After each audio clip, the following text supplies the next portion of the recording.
Welcome back to the Hank Strange Situation, Lifestyles of the Locked and Loaded.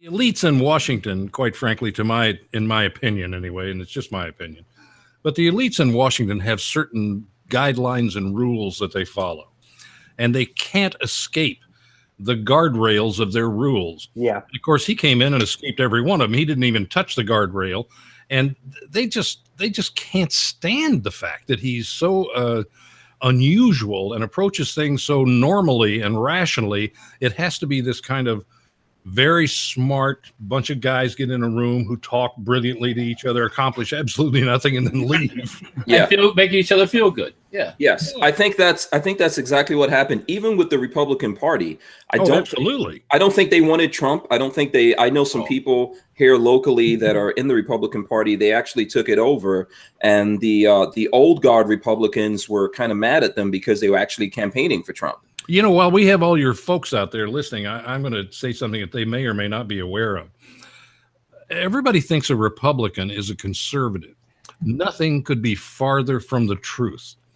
There are very few conservatives, real conservatives, and most people don't know what that is, but there are real conservatives in the Republican Party.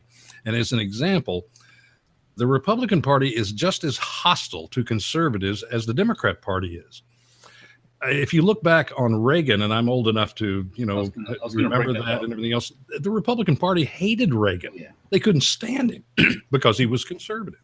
Mm-hmm. So, there's a real breakdown in the Republican Party, and that's it. It's the Republicans, the traditional Republicans, and then conservatives. And they're always painted with a very bad brush. If you look at the Freedom Caucus, nobody likes the Freedom Caucus. Mainstream media doesn't like them. The Republican Party doesn't like them. They got to deal with these guys because they want to do things by the Constitution. It's just too troublesome. Yeah. What kind of world is this that we're living in now? I mean, who would have thought in 2018, anytime in the past, who would have thought in 2018, wanting to follow the Constitution was going to make you a radical? Yeah. That's insane. Wow, I know. It's absolutely insane. Or you're far right is what it is. Oh, you're so far. Well, the Constitution's like right down the middle. It's not far right of anything. Yeah.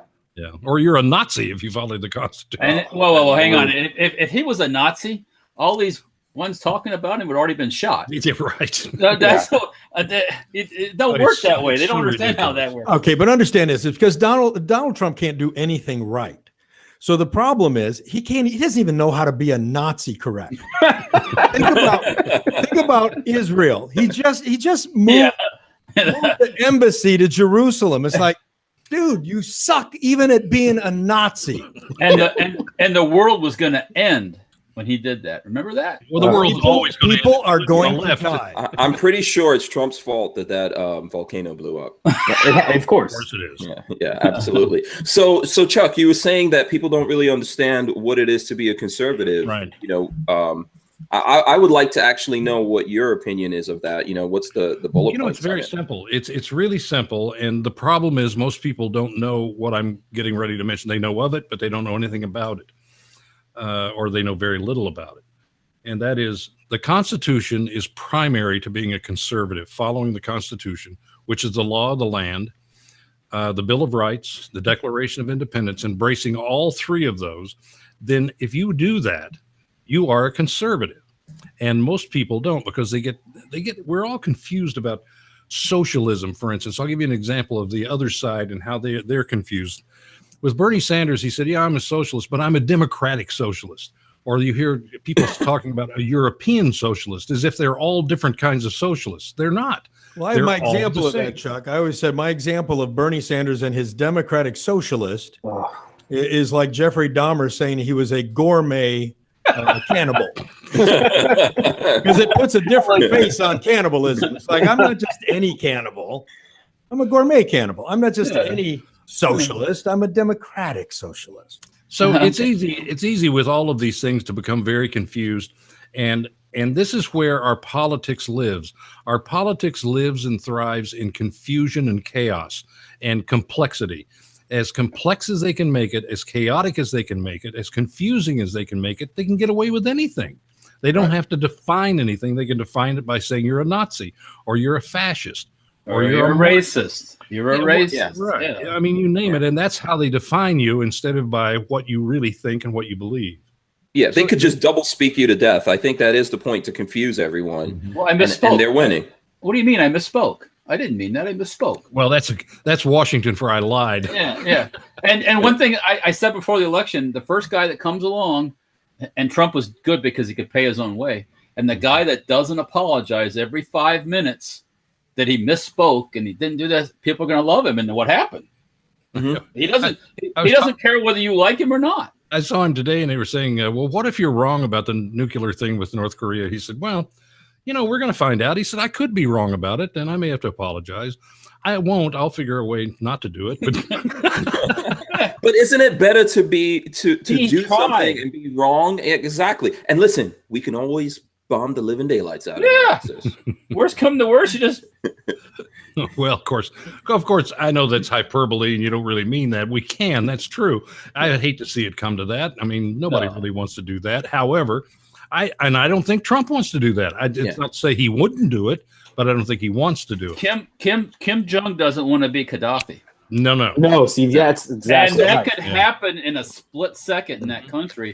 If there's a coup, he could be drug out in the street and hung upside down like Mussolini. And yeah. So here's the thing. Like, I remember this because I grew up as I think I came to America when I was 11. So I lived outside of America during the Reagan times. And what I could tell you from living in Nigeria and other places, people saw Reagan as like the crazy cowboy, right? Right. That's who you're afraid of. It's almost like growing up in New York City. You have to be crazy so people leave you alone.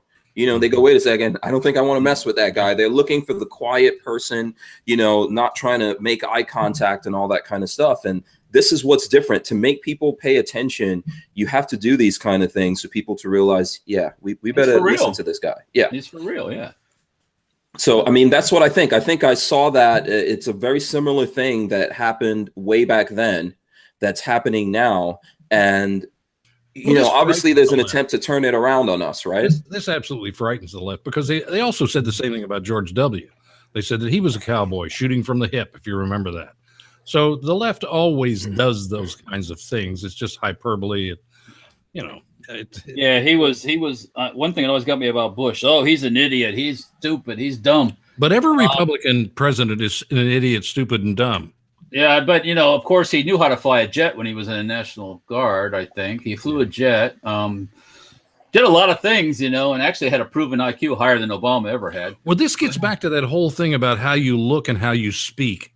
And if you look intelligent, if you speak intelligently, then you're fine for the left, because then you can do anything. It's the what's the guy's name? We went over it this morning, Mark, in Italy or in England in 1938 to Neville Chamberlain. Chamberlain. When Chamberlain came off the plane waving this thing that he just had signed by Hitler saying peace in our time. Well, he was smart and he was, eloquent and he was eloquent. He was proper. Yes, exactly. But he got nothing done, obviously. And thank God Churchill figured it out. Yeah. Yeah. But look what they did to Churchill after World War II. They turned him into the enemy too. So it's funny. I really can't get my head around knowing as much about history as I know. I can't figure out why people always have success with the conservative right, and then after having success with it, they always go back to the socialist left. I just don't get it. The pendulum that keeps swinging back and forward with human beings. But it does. It's like things are just too good. Let's make them worse. One of the things you have, Chuck, is the issue is in modern society, and especially in this country, things have gotten too good. Our people don't know what it's like to put up with, to do without anything. I mean, our poorest people in this country, we measure our poor people by how heavy they are and, what kind of cable TV they have.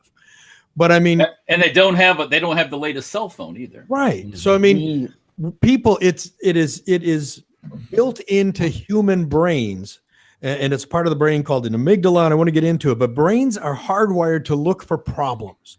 And when you live in a world and you live in a society where the majority of problems have been eliminated, you continue to go look for them. Mm-hmm.